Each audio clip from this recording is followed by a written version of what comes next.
जिंदगी में अकेले आए हैं तो अकेले ही जाना पड़ेगा। यही जीवन का सत्य है। इसको जीने का एकमात्र सूत्र क्या है?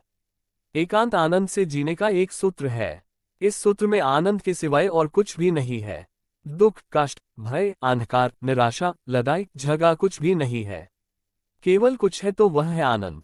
तुम भीड़ में भी रहो तो ऐसे रहो जैसे तुम अकेले हो। कहीं भी रहो ऐसे रहो जैसे तुम बिल्कुल अकेले हो।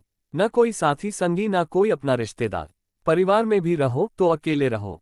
एक क्षण को भी यह सूत्र हाथ से मत जाने देना। एक क्षण को भी अपने भीतर यह भांति पैदा होने मत देना कि तुम्हारे साथ और भी कोई है। तुम अकेले नहीं हो। यहाँ ना कोई साथ है, ना कोई साथ हो सकता है। यहाँ सब अकेले हैं। अकेलापन आत्यंतिक है, इसे बदला नहीं जा सकता। थोड़ी बहुत देर के लिए हम भूल सकते हैं, पर उस सत्यता को हम बदला नहीं सकते। और भूल जाना तो नामुमकिन है। एक प्रकार का नशा है। कुछ देर के लिए भूल का नशा छा सकता है, पर नशा उतरा तो सत्यता हमारे सामने आ जाएगा।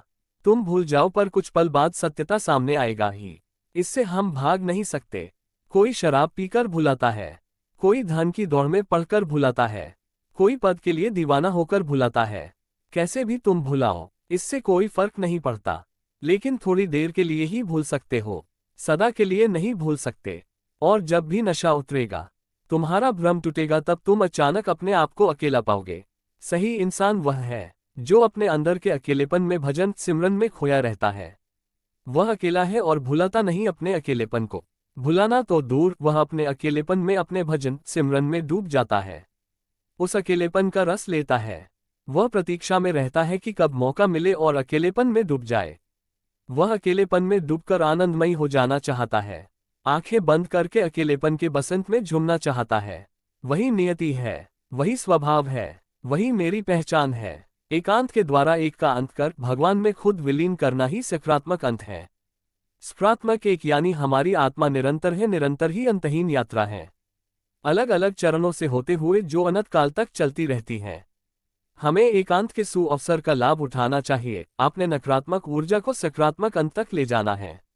रास्ता मुश्किल है, लेकिन मुक्ति उसी तरफ है। दूसरों से पहचान बनाने से कुछ भी नहीं होगा। अपने से बनाई गई पहचान का अस्तित्व है। दूसरों को जानने से क्या होगा? अपने को ही न जाना और सबको जान लिया, इस जानने का कोई मूल्य नहीं है। मूल में तो अज्ञान ही रह गया।